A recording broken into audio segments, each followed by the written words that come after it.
গদ্য আকাশ আব্দুল্লাহ আল-মতি। খোলা জায়গায় মাথার ওপরে দিনরাত আমরা আকাশ দেখতে পাই। গাছপালা নদীনালা দুনিয়ায় কোথাও আছে, কোথাও নেই।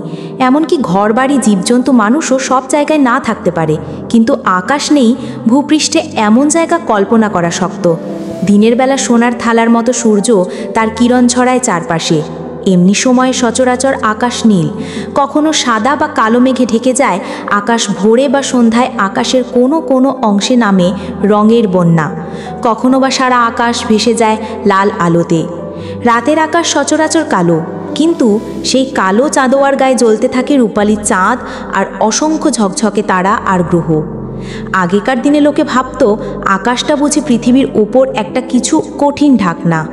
কখনো তারা ভাবত আকাশটা পরতে পরতে ভাগ করা।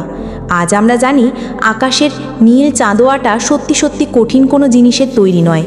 আসলে নিতান্তই গ্যাস ভর্তি ফাঁকা জায়গা। হরহামেশা আমরা যে আকাশ দেখি তা আসলে পৃথিবীর বায়ুমণ্ডলের ঢাকনা।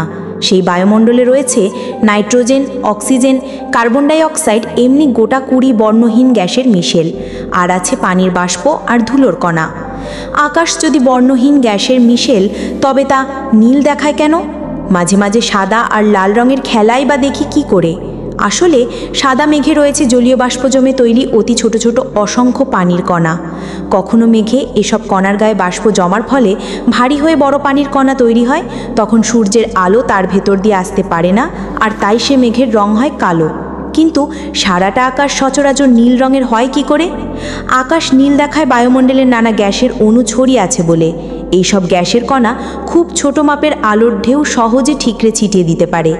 এই ছোট মাপের আলোর ঢেউগুলোই আমরা দেখি নীল রং হিসেবে। অর্থাৎ পৃথিবীর ওপর হাওয়ার স্তর আছে বলেই পৃথিবীতে আকাশকে নীল দেখায়। সকাল দুপুর সন্ধ্যায় আকাশের রং হুবহু একরকম থাকে না। এরও কারণ হলো পৃথিবীর ওপরকার বায়ুমণ্ডল। সূর্য থেকে যে আলো আমাদের চোখে পড়ে তাকে পৃথিবীর উপরকার বিশাল হাওয়ার স্তর পেরিয়ে আসতে হয়। দুপুরবেলা এই আলো আসে সরাসরি, অর্থাৎ প্রায় লম্বভাবে হাওয়ার স্তর ফুঁড়ে, কিন্তু সকালে বা সন্ধ্যায় এই আলো আসে তেরছাভাবে হাওয়ার স্তর পেরিয়ে। তাতে আলোকে হাওয়ার কণা ডিঙাতে হয় দুপুরের তুলনায় অনেক বেশি। সকালে বা সন্ধ্যায় মেঘ আর হাওয়ার ধুলোর কণার ভেতর গিয়ে লম্বা পথ পেরিয়ে আসতে পারে শুধু সূর্যের লাল আলোর ঢেউগুলো। সে মেঘকে তখন দেখায় লাল।